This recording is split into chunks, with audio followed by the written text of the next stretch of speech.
Hello everyone, welcome to our channel Education Hotspot. So this video is important for your IGNOU MA Sociology second year subject, that is MSOE 01. जो आपका MSOE 01 का subject है, वहाँ पे ये question आपसे exam में पूछा जा सकता है शॉर्ट नोट में या डिटेल क्वेश्चन में, that about the national education policy 1986. देखिए एग्जाम में अगर आएगा तो 10 या 20 मार्कर के हिसाब से आएगा, तो वहाँ तो आपको डिटेल लिखना है, बट मैं बहुत शॉर्ट में यहाँ पे इसके ऑब्जेक्टिव पे आपसे बात कर लेती हूँ. 1986 की एजुकेशन पॉलिसी के बारे में पूछेगा तो इससे पहले एक और एजुकेशन पॉलिसी आई थी, that is in 1968 during the time period of Indira Gandhi, when Indira Gandhi was the prime minister. And this is the education policy जो आई थी during the tenure time period of Rajiv Gandhi. इस समय पे राजीव गांधी प्राइम मिनिस्टर थे.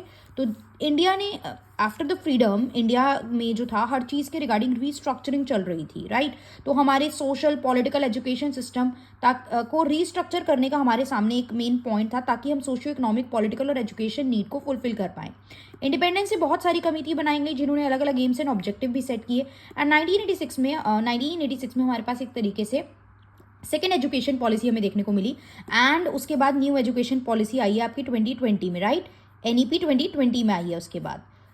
तो यहाँ पे इसके कुछ ऑब्जेक्टिव लिखे हुए हैं. 1960 शॉर्ट वीडियो है, शॉर्ट में एक्सप्लेन, बस ऑब्जेक्टिव पे फोकस कर रही हूँ ताकि आप इतना तो माइंड में रख सके. इन पॉइंट्स को आप इलेबोरेट कर सकते हैं, थोड़ा थोड़ा एक बेसिक बैकग्राउंड आप मेकअप कर सकते हैं, राइट. और ऑलरेडी मैंने वीडियो बनाई हुई है, वहाँ से भी आप कंटेंट मर्ज करके इसको समझ सकते हैं.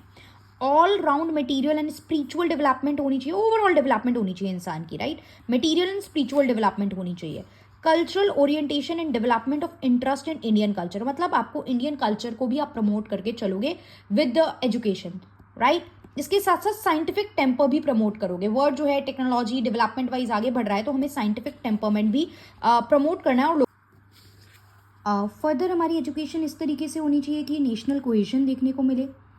आप कोशिश करोगे कि आपकी एजुकेशन के through mind and spirit independent रहे, एक दूसरे से रिलेटेड ना हो, जिससे socialism, secularism and democracy promote हो सके. मैन पावर डेवलपमेंट हो अलग अलग लेवल पे ऑफ इकोनॉमी के. मैन पावर डेवलपमेंट होगी तभी they can contribute in the economy, तभी वो इकोनॉमिक डेवलपमेंट पे, इकोनॉमिक वेलफेयर पे, इकोनॉमिक ग्रोथ में कॉन्ट्रीब्यूट कर पाएंगे.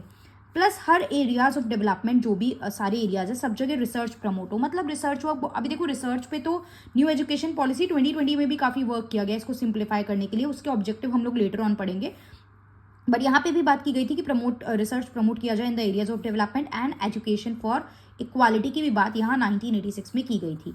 तो ये ऑब्जेक्टिव अगर आप ध्यान रखोगे, मैं मान लीजिए 8 पॉइंट्स है, इन्होंने तो बिल्कुल मेन लाइन लिखी है, आप इसको थोड़ा सा एलाबोरेट करके एक्सप्लेन करेंगे, एक इंट्रो देंगे. तो शॉर्ट नोट तो 10 मार्क्स का आएगा, तो वो 250 वर्ड का करना होता है. और बाकी आप पिछली वीडियो देख लेंगे, उसके साथ कंटेंट को मर्ज करके लिखेंगे. तो अगर लॉन्ग में आता है, लाइक 20 मार्कर में आता है, तो आपको 500 वर्ड में इसको कंप्लीट करना होता है.